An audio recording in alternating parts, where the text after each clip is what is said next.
আমাদের প্রাত্যহিক জীবনে আমরা যে চেম্বার করি সেখানে আমরা প্রতিদিন যা রোগী দেখি তার মধ্যে দেখা যাচ্ছে যে 50% পেশেন্ট ইনফার্টিলিটি বা বন্ধ্যাত্ব নিয়ে আমাদের কাছে আসে। তো এটা দিন দিন বেড়ে যাচ্ছে, কারণ হচ্ছে কি যে আমাদের জীবনযাত্রা যেভাবে চলছে তাতে দেখা যাচ্ছে যে কিছু কিছু সমস্যা আছে যে আগে যেটা ছিল না সেটা এখন বেড়ে যাচ্ছে, এবং তার মধ্যে একটা হচ্ছে পিসিও। অনেকে দেখা যাচ্ছে দেরি করে বিয়ে করার কারণে বিভিন্ন ধরনের সমস্যা হয়, যেমন ওভারিতে সিস্ট হতে পারে, সেটাকে এন্ডোমেট্রিওসিস বা চকলেট সিস্ট বলে। অনেক সময় জরায়ুতে টিউমার হয়।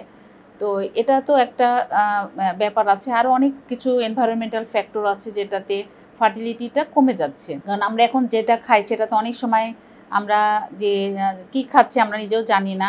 সে খাবারের ভিতরে অনেক ধরনের কিছু মেশানো হচ্ছে, এবং সেটা কারণে হোক বা অন্য কোনো কারণে হোক, অ্যাজ এ হোল যেটা হচ্ছে ফার্টিলিটি বেড়ে যাচ্ছে, এটা হচ্ছে মূল কথা। তো একটা মহিলা বিয়ের পরে যখন বাচ্চা হয় না তখন কিন্তু সমাজের মানুষরা সবাই বলতেই চিন্তা ভাবনা করে যে মহিলারই দোষ, কিন্তু বেসিক্যালি কিন্তু ইনফার্টিলিটি বা বন্ধ্যাত্ব শুধু মহিলার কারণে হয় না। আমাদের যেটা বৈজ্ঞানিক পরীক্ষা নিরীক্ষায় দেখা যায় যে 30% ক্ষেত্রে মহিলার কিছু সমস্যা থাকে, 30% ক্ষেত্রে হাজব্যান্ডের সমস্যা থাকে, এবং 30% ক্ষেত্রে দেখা যায় হাজব্যান্ড এবং ওয়াইফ দুজনেরই কিছু সমস্যা থাকে, এবং 10%-এর মতো ক্ষেত্রে দেখা যায় যে কোনো সমস্যায় দেখা যাচ্ছে না, হাজব্যান্ড ওয়াইফ দুজনকেই নর্মালি দেখা যাচ্ছে, কিন্তু তারপরেও তাদের বাচ্চা হচ্ছে না, সেটাকে বলে আনএক্সপ্লেইনড ইনফার্টিলিটি। অনেক সময় আমরা পেশেন্ট এরকম পাই যে 10 বছর 15 বছর হয়ে গেছে, তারপরে সে ডাক্তারের পরামর্শ নিতে আসছে।